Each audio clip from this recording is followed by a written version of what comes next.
All right, welcome back, everyone. Today we're tackling a topic that you guys specifically requested, and I gotta say, even I was a little surprised by some of what we dug up in the research. Oh, is that right? Yeah, we're talking juice cleanses, all those tempting promises of like a quick detox, hitting the reset button on your health. Yeah. Yeah, I see the appeal. It's Right. kind of a cultural phenomenon at this point, isn't it? Totally. And who wouldn't want glowing skin and maybe shed a few pounds quickly? I think a lot of us had probably uh, been tempted by those promises. Oh, for sure. But what our deep dive revealed is that the reality of juice cleanses, well, it might not quite match the hype. Yeah, they may even be doing more harm than good, which is kind of the opposite of what people are going for. Exactly. Mhm. One of the biggest red flags we found is the potential impact on your gut microbiome. Now, I know we talk about the gut a lot these days, but stick with me here because this is important stuff. It really is. So we've got trillions of bacteria living in our gut, right? Trillions, yeah. And we used to think they were just kind of there, but actually they play a much bigger role in our overall health than we ever realized. Okay, so what are all these bacteria doing down there? They are busy. I mean, they're not just hanging out, they're helping us digest our food, produce essential vitamins, regulate our metabolism, and they even have a big impact on our immune system. Wow. So it really is a complex little world down there. Absolutely. It's like a whole ecosystem, and it's crucial for, well, basically everything. Okay, so how do juice cleanses mess with this delicate balance? Well, the big thing is fiber, or the lack of it. Right. See, juice cleanses tend to be super low in fiber, and fiber is basically food for all those good bacteria in our gut. So without enough fiber, what happens? Those beneficial bacteria, they can't thrive. They start to die off. Oh, so we're not just talking about feeling a little backed up, are we? No, not at all. You're disrupting that whole ecosystem in your gut, which can lead to all sorts of issues. Like what? Give us the rundown. Well, on a basic level, yeah, you might experience some digestive discomfort like bloating or irregular bowel movements, but it goes way beyond that. More and more research is showing that imbalances in the gut microbiome can contribute to a whole host of health problems. Such a... We're talking inflammation, weakened immunity, even mood disorders. Some studies are even linking gut imbalances to chronic diseases. Okay, that's a little concerning. So a juice cleanse could actually set you up for more problems down the road. It's definitely a valid concern, and it's not just the lack of fiber that's a problem. A lot of juice cleanses are also really high in fructose. Wait, fructose, like the sugar in fruit. I thought fruit was supposed to be healthy. Fruit is healthy, don't get me wrong. It's packed with nutrients and antioxidants, but it's all about balance. When you're consuming large amounts of fructose in a concentrated form, like in juice, well, it can overload your system. So even natural sugar can be harmful in excessive amounts. Exactly. Too much fructose can actually feed the bad bacteria in your gut, leading to even more imbalance and potentially inflammation. So now we've got fiber deprivation and a potential fructose overload. Two strikes against juice cleanses already. And I thought these were supposed to be the magical solution to all our health woes. Unfortunately, the marketing often oversimplifies things. And that brings us to another big misconception about juice cleanses: weight loss. Right, that's a big one. A lot of people turn to juice cleanses to shed some pounds quickly. But is that weight loss real, or is there more to the story? Well, you might see the number on the scale go down initially, sure. Yeah. But a lot of that weight loss, it's just water weight, not actual fat loss. Okay, so not the kind of lasting results people are looking for.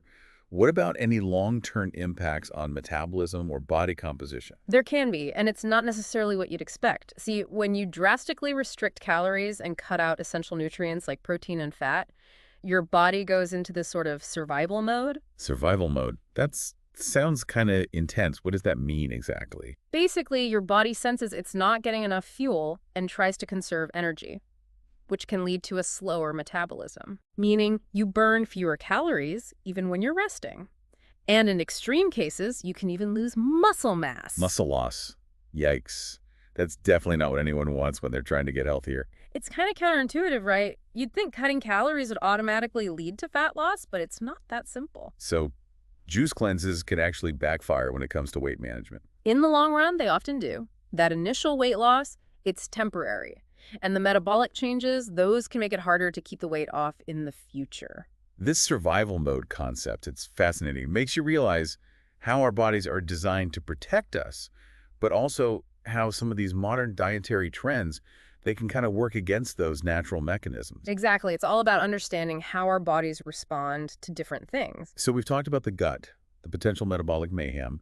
What about the immune system? Don't juice cleanses provide loads of vitamins? Those are good for immunity, right? That's what a lot of people think. And juice can be high in certain vitamins, but they often lack a whole range of other essential nutrients that our immune system needs to function at its best. Like what?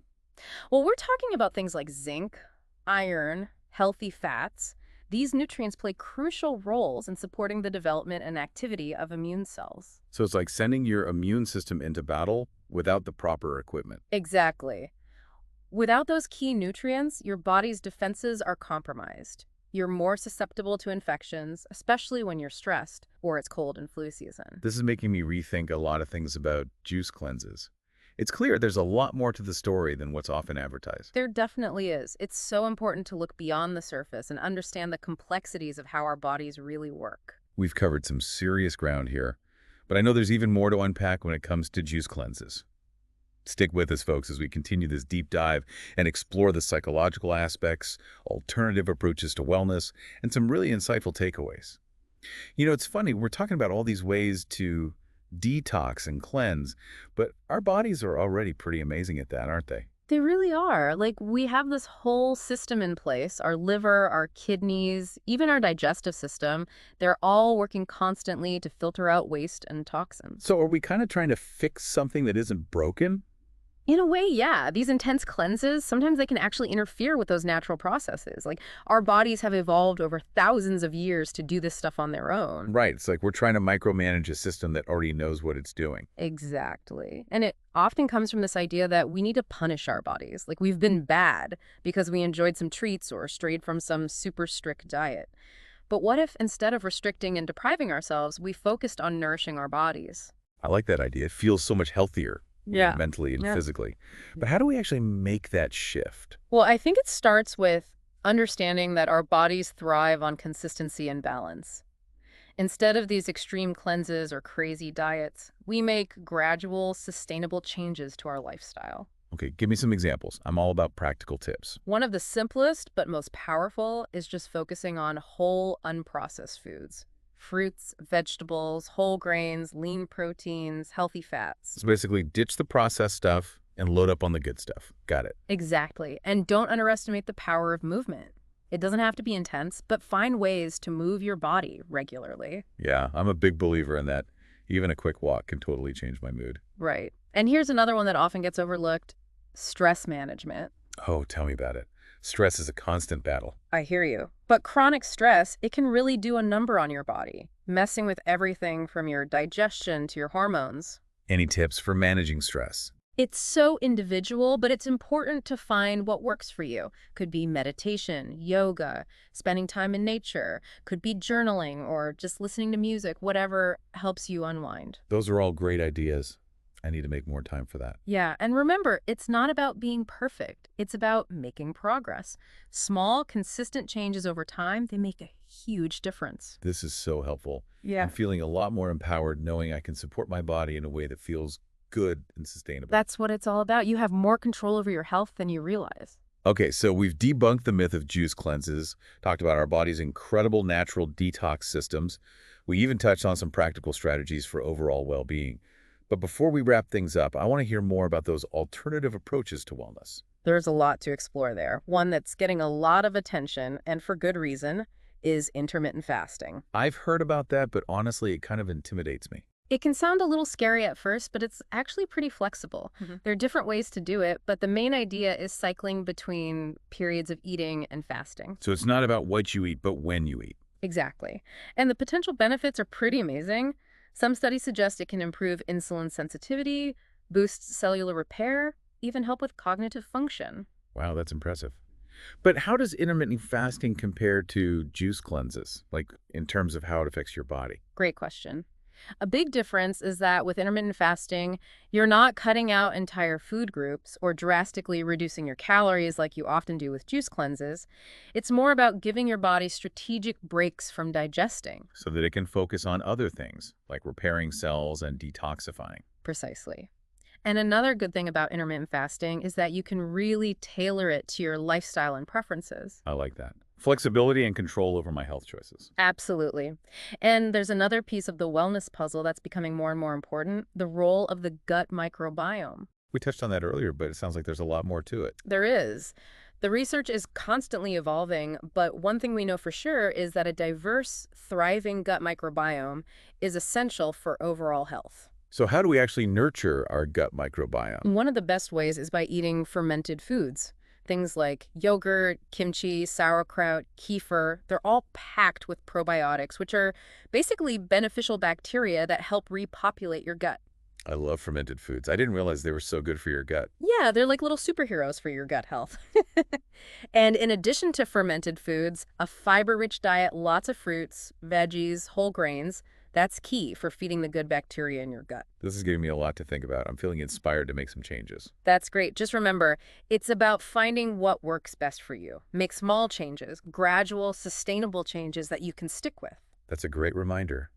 It's not about quick fixes or being extreme. It's about creating a holistic approach to health, one that Yeah. really supports our bodies. Exactly. And as we continue to dive deep into this topic, we're going to explore even more fascinating aspects of wellness and uncover some powerful strategies for optimizing your health and vitality.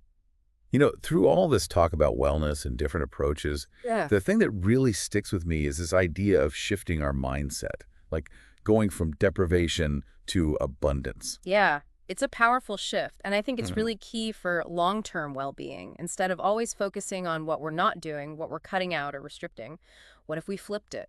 What if we focused on adding in the good stuff? I love that. It feels so much more positive, right? But what does that actually look like? So imagine this. You start your day with a smoothie, but not just any smoothie, one that's packed with fruits and veggies, maybe some protein powder or healthy fats, or you add a handful of nuts and seeds to your yogurt, your salad, whatever. Yeah. It's those little choices throughout the day that increase how much nutrition you're actually getting. Yeah, so instead of feeling limited, we're actually opening up our options and enjoying a wider variety of foods. Exactly. It becomes less about willpower and more about making choices that feel good, choices that support our bodies. I'm really digging this. It's like we're reframing our whole relationship with food. Instead of fear and guilt, it's about joy and abundance. Exactly. And this idea of abundance, it goes way beyond food. It can apply to every part of our lives. Oh, now I'm really intrigued. Tell me more. Well, instead of focusing on what we're lacking, we can be thankful for what we already have. Celebrate our strengths, nurture our relationships, fill our minds with positive thoughts. It's like we're shifting from scarcity to abundance in everything. Exactly. That's the power of changing your mindset. And it can have a huge impact on how we feel overall. It's about looking at health holistically, not just our physical bodies, but also our mental, emotional, and spiritual well-being. This has been such an eye-opening journey. We started talking about juice cleanses, and now we're exploring this whole new way of thinking about health and wellness. That's what I love about these deep dives. Yeah. We start in one place and end up uncovering so much more. I know, right? So, as we wrap up, I have one last question for you and for everyone listening out there. What if, instead of always chasing perfection, we focused on making choices that nourish and support our bodies? What if we embraced all the good things that are available to us and appreciated these incredible bodies we have? What a great thought to end on. I think that's the perfect place to wrap up this deep dive. I couldn't agree more. Thanks so much for joining us on this exploration of wellness. We hope this episode has given you some things to think about, maybe even inspired you to try a new approach. Remember, it's not about quick fixes or extremes. It's about finding what works for you and creating a lifestyle that feels good and that you can sustain. Until next time, keep diving deep and keep exploring all the amazing things the world of health and wellness has to offer.